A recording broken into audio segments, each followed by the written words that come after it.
UPPL দলৰ তৰফৰ পৰা মাননীয় চন্দ্ৰব্ৰহ্ম ডাঙৰীয়া কাজলগাঁও সমষ্টিৰ পৰা প্ৰতিনিধিত্ব কৰিবৰ কাৰণে আমি কেণ্ডিডেট হিচাপে প্ৰক্ষেপ কৰিছোঁ আৰু তেখেতক আজি আদৰিবৰ কাৰণে বিশাল এটা বাইক ৰেলী আজি ইয়াৰ পৰা উলিয়াইছোঁ আমাৰ ঢালিগাঁৱৰ পৰা। গতিকে স্বতঃস্ফূৰ্তভাৱে আমাৰ বাইকাৰসকলে ওলাই আহিছে, ৰাইজে ওলাই আহিছে তেখেতক আদৰিবৰ কাৰণে। আৰু সেইটোৱে প্ৰমাণ যে কাজলগাঁও এই পৰিস্থিতি সমষ্টিখনত আমাৰ ইউপিপিএল দম কিমান, ইউপিপিএল আমাৰ শক্তি কিমান। তো এতিয়া স্পষ্ট হৈ গ'ল বিপিএফৰ প্ৰাৰ্থী পানীৰাম ব্ৰহ্ম তেখেতক পৰাভূত কৰি পেলাই আমাৰ ইউপিপিএল দলে আমি জিকিবলৈ আমি সক্ষম হ'ম।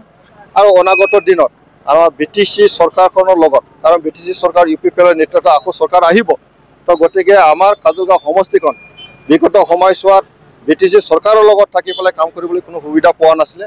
এইবাৰ আমি জিকিম আৰু বিটিচি চৰকাৰৰ অংশীদাৰ হিচাপে আমি কাম কৰিবলৈ সুযোগটো পাম। সেই কথাটোকে ৰাইজে বুজি পাইছে, ৰাইজে এইটো বিচাৰিছে। গতিকে বিশাল এটা বাইক ৰেলীৰ তেখেতক আদৰি জনোৱা হৈছে আৰু জিকাৰ কাৰণে এটা ৰাইজক এটা মেছেজ দিছোঁ। আমি 26 তাৰিখৰ আগত বাকী যিবিলাক আছে ঘোষণা কৰিব লগা আছে সেইখিনি আমি দি দিম আৰু সময়ত আমি ৰাইজক জনাম।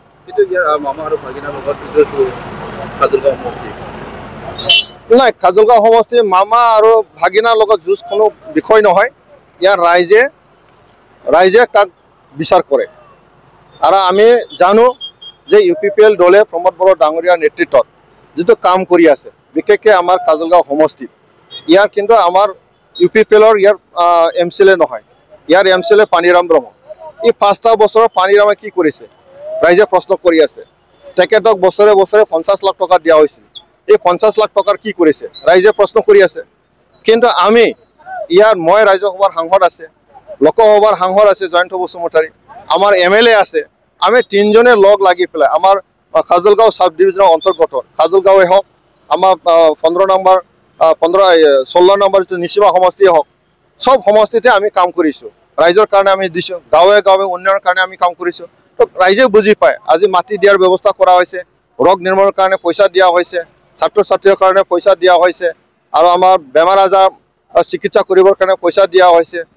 আজি মন্দিৰৰ কাৰণে পইচা দিয়া হৈছে, কালী মন্দিৰৰ কাৰণে পইচা দিয়া হৈছে, মছজিদৰ কাৰণে পইচা দিয়া হৈছে, চাৰ্চৰ কাৰণে পইচা দিয়া আছে। যিমান আমাৰ ধৰ্মীয় অনুষ্ঠান আছে এই অনুষ্ঠানবিলাক পইচা দিয়া হৈছে। তো ৰাইজে বুজি পায়। তো ৰাইজে কি বিচাৰিছে? শান্তি আৰু উন্নতি। তো এইটো কোনে কৰিব পাৰিছে? ইউপিপিএলে। তো গতিকে কাজলগাঁও সমষ্টিত আমি যিটো কাম কৰিছোঁ ৰাইজে আমাক মৰম কৰিব আৰু কাম নকৰা ব্যক্তিসকলক ৰাইজে আওকাণ কৰিব।